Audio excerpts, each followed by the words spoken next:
Une cellule souche, c'est une cellule indifférenciée qui a deux propriétés essentielles. La première, c'est l'auto-renouvellement. Ça veut dire que la division d'une cellule souche donne naissance à deux cellules filles qui sont identiques à la cellule mère. Donc cette propriété est essentielle à la fois dans le développement embryonnaire, mais aussi à l'âge adulte, où ces cellules vont servir de réservoir dans nos différents organes. La deuxième propriété des cellules souches, c'est la différenciation. Une cellule souche peut entrer en différenciation, c'est-à-dire qu'elle va engager une transformation, un programme de différenciation qui va progressivement la transformer dans une cellule différenciée, comme un cardiomyocyte, un hépatocyte, une cellule du foie ou une cellule de la peau. Quand une cellule souche rentre dans un processus de différenciation, elle perd donc sa capacité d'auto-renouvellement et son nom de cellule souche. Elle s'engage dans une transformation, dans une voie de différenciation qui va la conduire dans une lignée cellulaire spécifique qui va in fine donner une cellule différenciée particulière. L'engagement de la cellule en différenciation vers telle ou telle lignée cellulaire est dépendant d'une part du programme d'expression des gènes à l'intérieur de la cellule et aussi de l'environnement cellulaire, des différents stimuli qu'elle va percevoir. Toutes les cellules souches n'ont pas le même potentiel de différenciation, c'est-à-dire qu'elles ne peuvent pas toutes donner tous les types cellulaires. On distingue différents types de potentiels en fonction des cellules souches.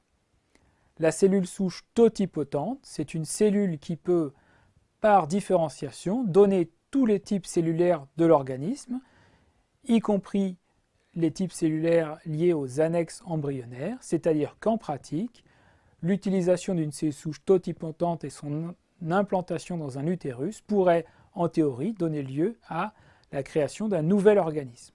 Les annexes embryonnaires, ce sont toutes ces structures qui sont issues de la fécondation, donc produites par le zygote, mais qui ne sont pas l'individu.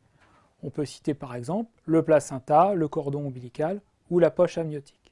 On ne trouve chez l'homme des cellules totipotentes qu'au niveau de l'ovule fécondé, qu'on appelle le zygote, et dans les toutes premières divisions de ce zygote. On ne trouve bien sûr pas de cellules totipotentes chez l'adulte. Le deuxième niveau de potentiel de différenciation, c'est celui des cellules souches pluripotentes. Ces cellules souches peuvent s'engager dans de très nombreuses voies de différenciation et donner lieu par différenciation à tous les types cellulaires d'un organisme, à l'exception des annexes embryonnaires. Les cellules souches pluripotentes induites que nous utilisons au laboratoire correspondent bien à ce type de cellules. Les cellules pluripotentes peuvent ainsi se différencier en plus de 200 types cellulaires. On ne les trouve pas bien sûr chez l'adulte, mais on va les trouver au cours du développement embryonnaire, après la phase cellule totipotente, entre le 4e et le 8e jour après la fécondation. Les cellules multipotentes sont des cellules qu'on va retrouver au cours du développement embryonnaire, mais aussi qui vont être présentes dans tout organisme adulte. Elles sont assez peu nombreuses, et quand elles rentrent en différenciation, leur potentiel de différenciation va être restreint à une lignée cellulaire. Par exemple, les cellules souches hématopoïétiques ne vont pouvoir que se différencier pour donner des cellules du sang. Le potentiel de différenciation des cellules souches multipotentes est en accord avec le tissu dans lequel elles résident. Pour reprendre les cellules souches hématopoïétiques, on va les trouver dans la moelle osseuse.